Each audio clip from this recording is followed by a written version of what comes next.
3 score 10, here I am again. I'm just on the way to the beach actually, and I just couldn't resist to take this shot. The water is absolutely like a mirror. The day is just stunningly beautiful. I'm so pleased to be out. But fantastic conditions. It's not very often the last few months to go to the front and there's no wind happening, but there's absolutely nothing at all. Absolute stunner.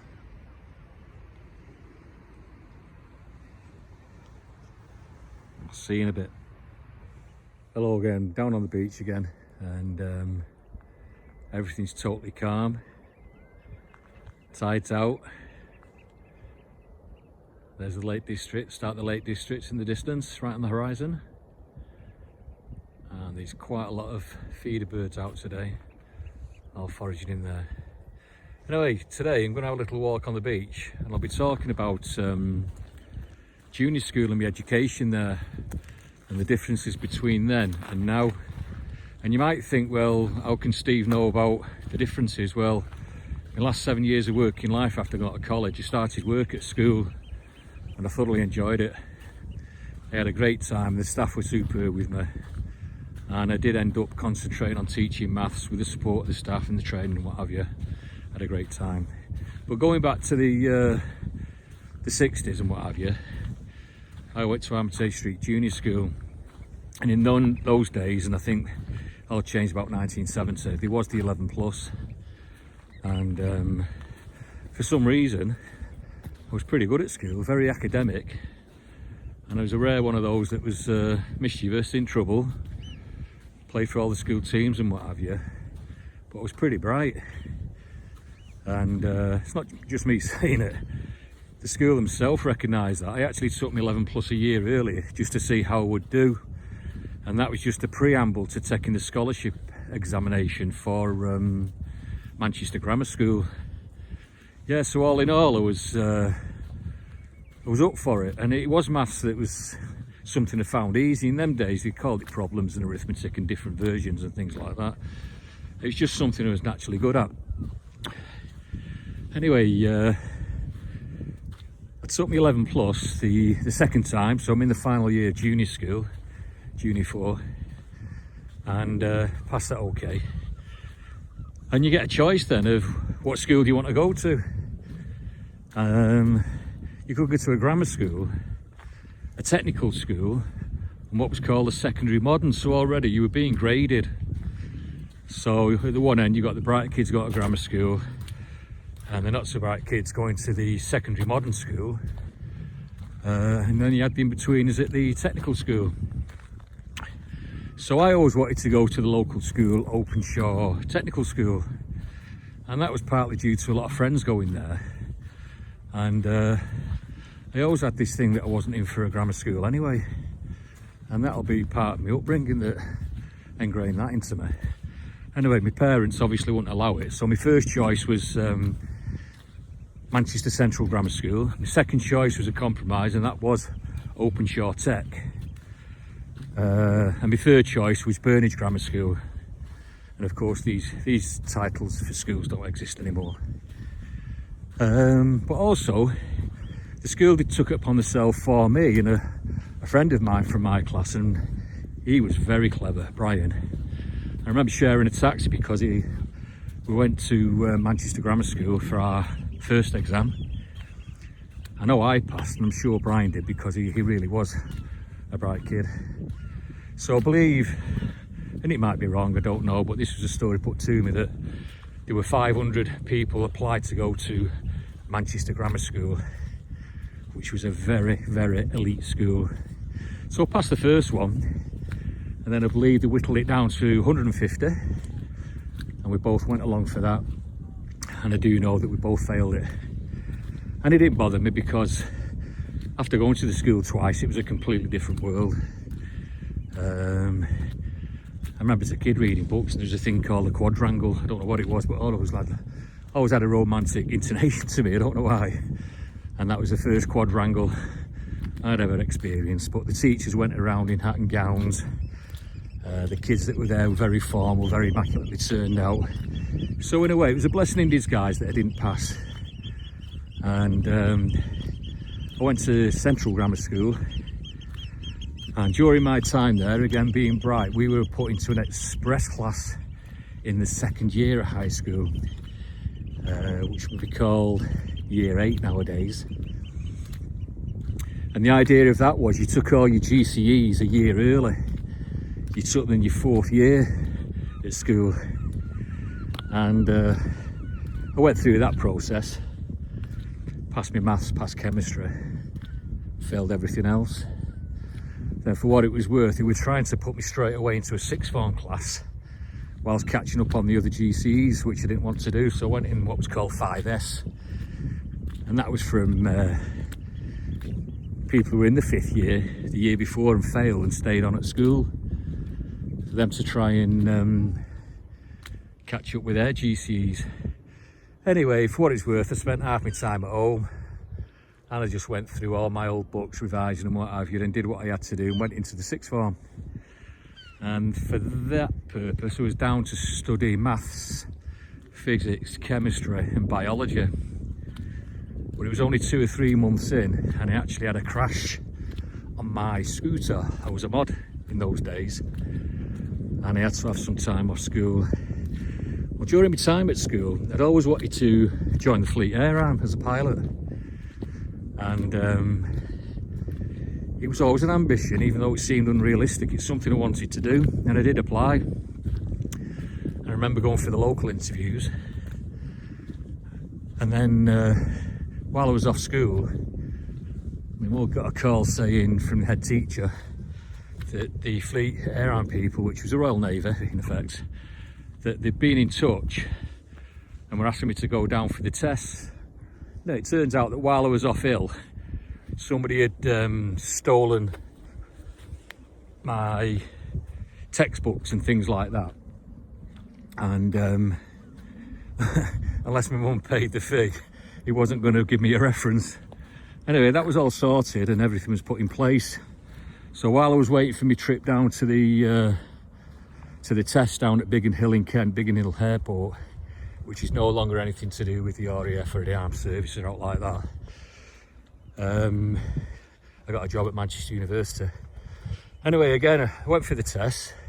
Lots of aptitude tests. They basically teach you something, then an hour later you've got a test on it. And there were 3 days living there, treated like an officer.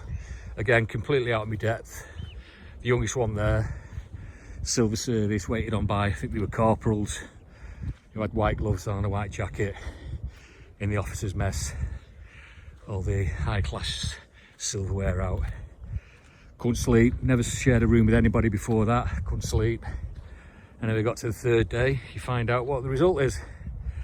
So I'm called into what looked like some high-class general. And he told me that I'd failed as a pilot, but they were quite prepared to take me on as what was called an observer, which is the equivalent to navigator. But I'd have to go on for the officer leadership test down in Portsmouth. And I told him no. I said I only had one ambition, and it was to be a pilot. It's not worked out, and I'm going back to Manchester. He did try his best to persuade me to change my mind, and I wouldn't anyway. So after that I had a checkered career later on, and we'll talk about that again another time.